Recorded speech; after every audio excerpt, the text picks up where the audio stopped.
But the situating of my framework to do that is because of my own experience. I've been laid off a number of times, Mm. and I used to have great shame about that.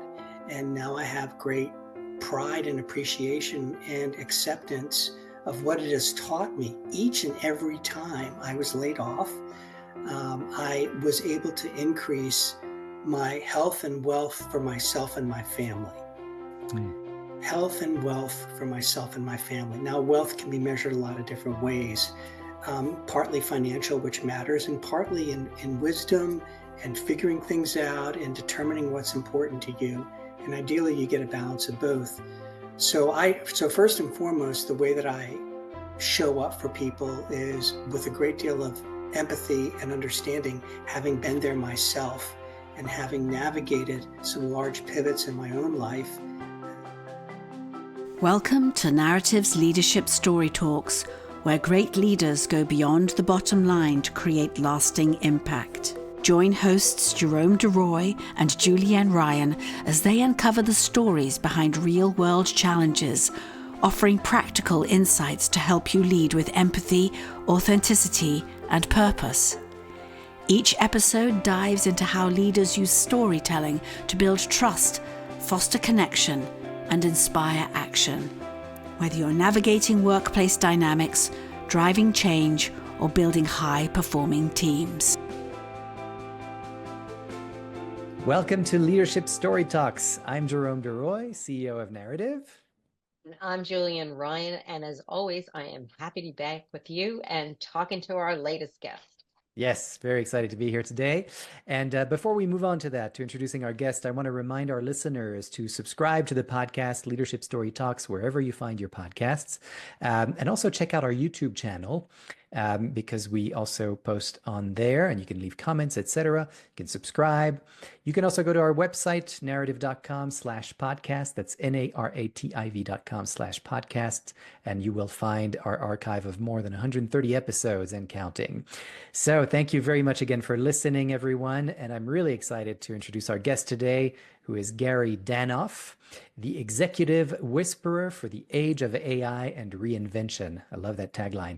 Part futurist, part coach, part percussionist, Gary's a former Google and Microsoft leader, turned sought-after executive coach and podcast host.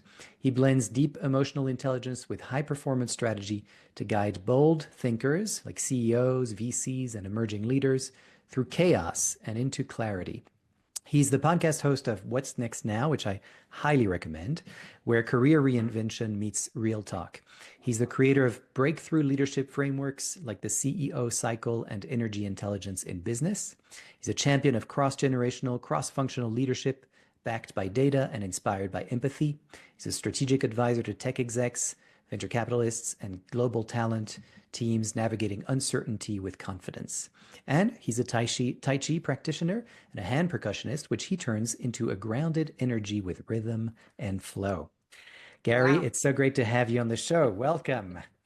Where is that guy? I'd like to meet him. I want to meet him. I have I met know, him. he He's sounds very great. I think we're good. going to hear I've all heard about good him. things. I've heard good things about him. Yeah. And we're Have going to it hear all on about him. authority. Yeah.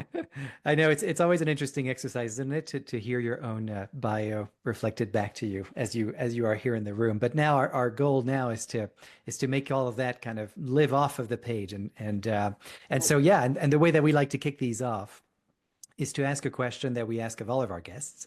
So we're going to ask it to you as well, Gary, and that is, what's an experience that you've had that has shaped who you are today, still informs you in some way or influences you in some way? Wow, that is a big open-ended question because, like everybody who's on the earth today, there are many things that have shaped and influenced me and buffeted me and given me scars and gold stars. But I guess what comes to mind for me in the moment, Jerome and Julienne, is I'm going to go way back in the time machine now to when I was like 9 or 10 years old. And I'm going to tell you a story about the good fortune that I had to follow my father, who at the time was a carpet salesman. He took he represented a manufacturing entity, and he sold large rolls of carpet to what used to be furniture stores and carpet stores. I guess the modern day equivalent would be IKEA or Bloomingdale's or Etsy, wherever people buy things now. But once upon a time, it was done in person. And so on Saturday mornings, my dad would take me on sales calls with him, which I didn't really know what that was. But we would go into these stores that were like as big as a Best Buy. They were humongous. Now, from the viewpoint of a 9-year-old. And half of the store was filled with what looked like oak trees laying on their side, these big, gigantic rolls of carpet. And they were soft. So what I got to do was run around and jump over them and jump on top of them like they were waves. But here's where the magic happened of something that it really still informs who I am today. I would settle down afar from my dad, who would be sitting at a desk of the owner of that store, and they would be talking.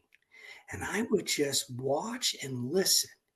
And even though I didn't understand everything, what was being communicated to me was how somebody built rapport, how somebody smiled, what was their body language, what was the small talk that they were having, what did disagreement or conflict look like, and then how did resolution occur or many times not occur, and how was the door left open for another opportunity to further the communication. And I often think about that story and that event in my life. It happened on a number of Saturdays, but it was kind of the opening for me of getting to understand human behavior and communication. Wow. That's beautiful. And I love backstories, as you know.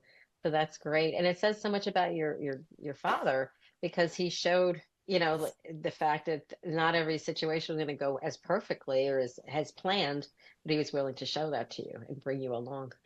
Yeah, it was Yeah. brave. Yeah.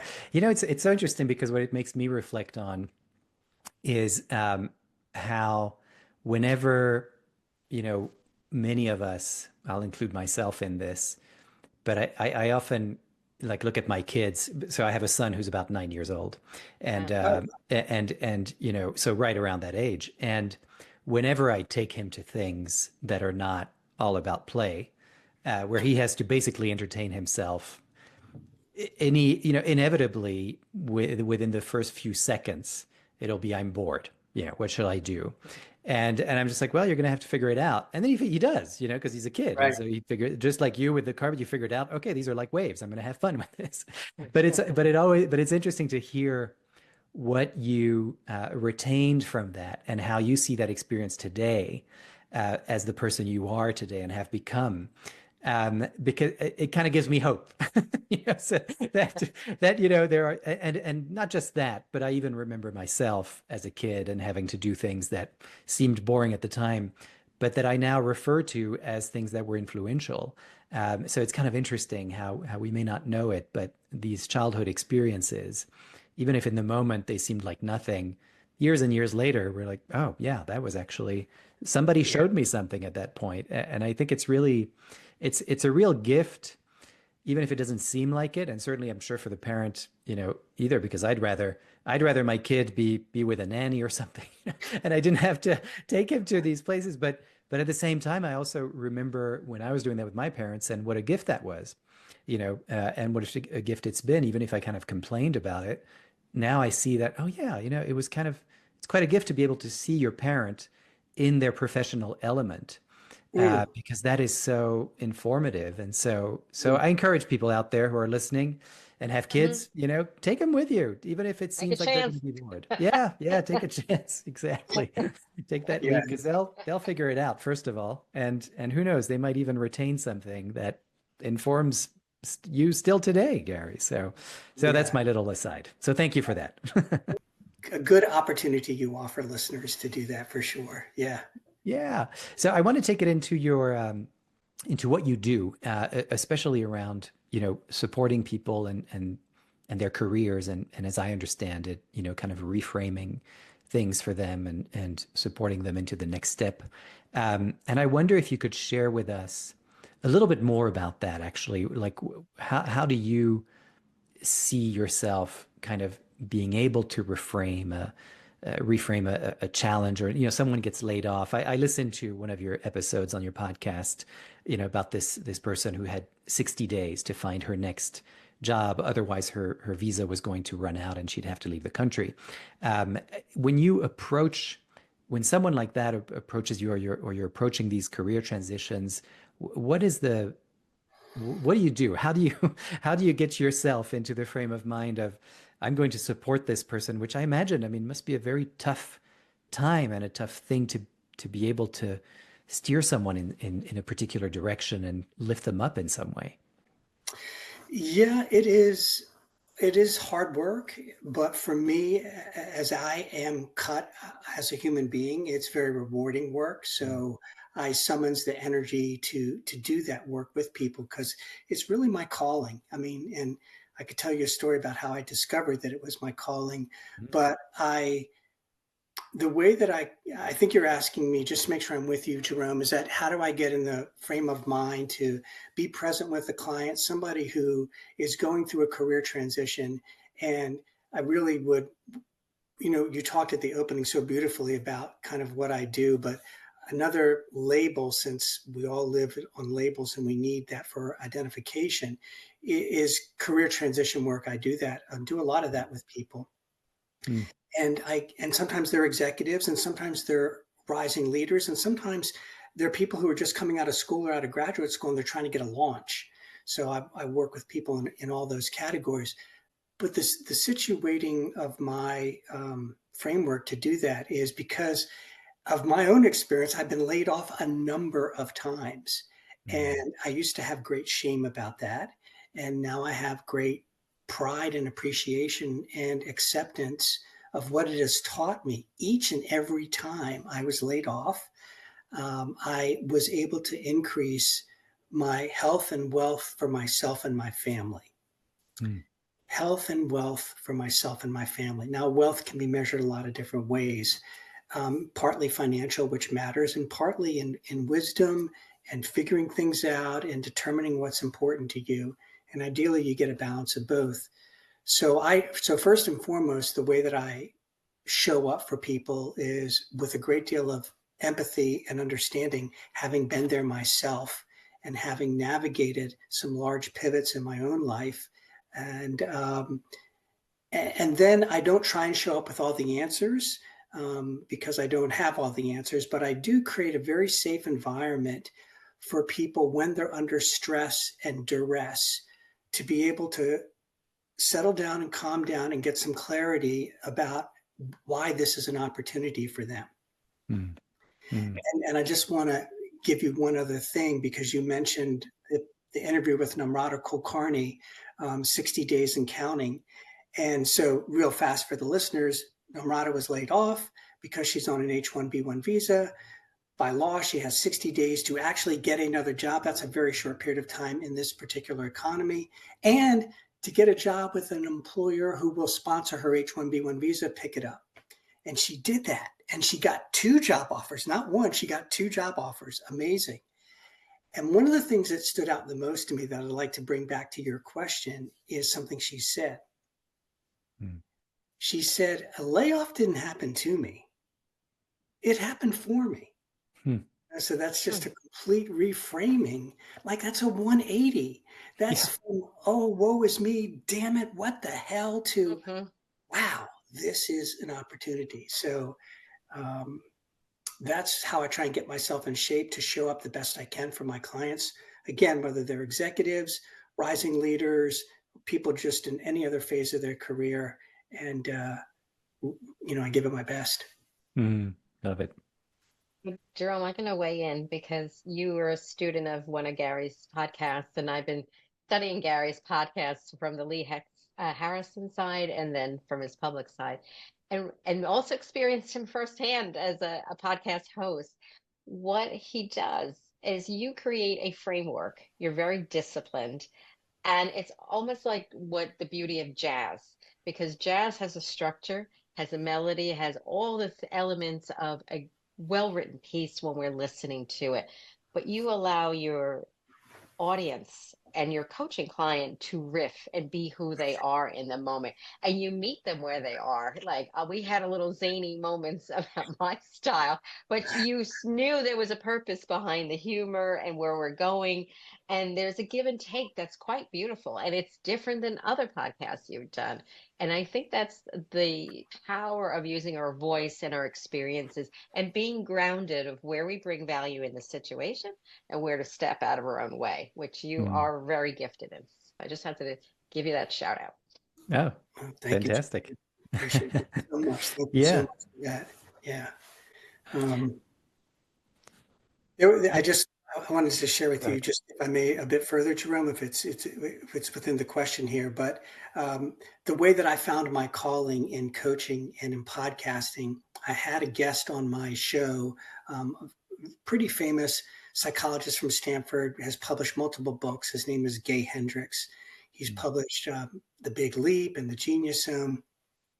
And I was like, I love this guy. I read his books. I'm like, oh my God, a dream come true would be to have Gay Hendricks on my show. I'm like, I'm taking a shot. So I was you can just sometimes feel when you're in the right frame of mind to do something. Mm-hmm. And I knew that I was, and I reached out in a short composed email to him. Love your work, building my show. The audience would gain a ton from you and would love to have you on the show. And I thought, well, that's done. I can check that box because nothing's going to happen there. Long story short, after multiple iterations with his staff and his team, I had Gay Hendricks on my show. And it was like mind blowing because I was so excited. But he said to me, this is your zone of genius. So real fast, your zone of excellence, which things you're good at that people who pay you don't want you to stop doing because they need you to do them. You're very good at that. But your zone of genius is where you're in flow. You don't look at the clock. Time goes by. It doesn't matter. And so I was called to coaching because that's what being a coach or consulting or coachulting. I do coaching and consulting. So that's how I got into it, was from what Gay Hendricks kind of called out during our conversation. Wow, Beautiful. that's great, and we'll be sure to have that reference in the episode notes as well, so that people can find Gay Hendricks, and if they don't know his work.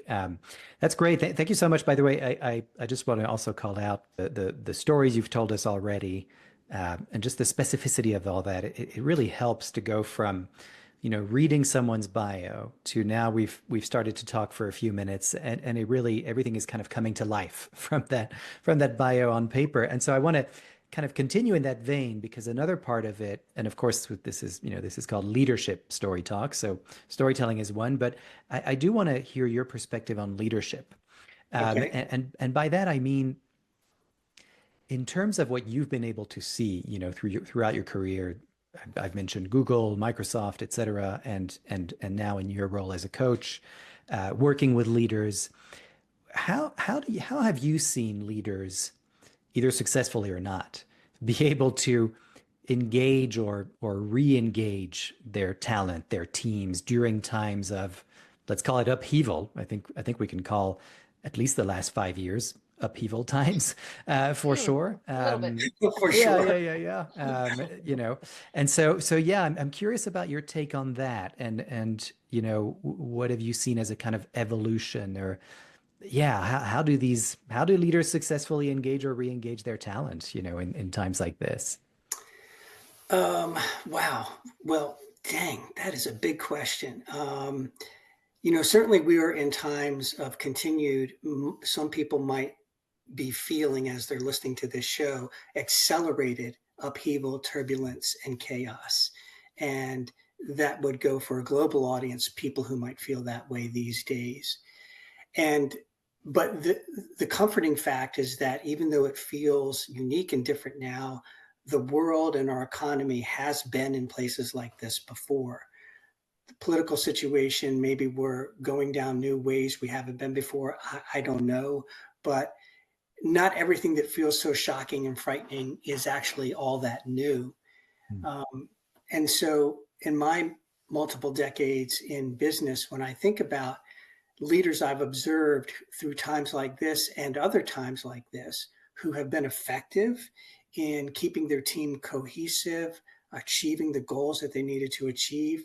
And then this third thing, Jerome, I think is really important for longevity of having a team, is finding a way to keep them happy and calm, happy and calm. And you don't see that in the playbook of, what a leader should do. It's talked about in articles in HBR and certainly in the Google playbook and others. It's a hard thing to do, especially as a leader at any level, from a mid-level manager to a director to a divisional VP, a corporate VP, and then into the C-suite, because you've got so much stuff on you already, and you've got people underneath you, and they're taking care of that. They're supposed to take care of that. True.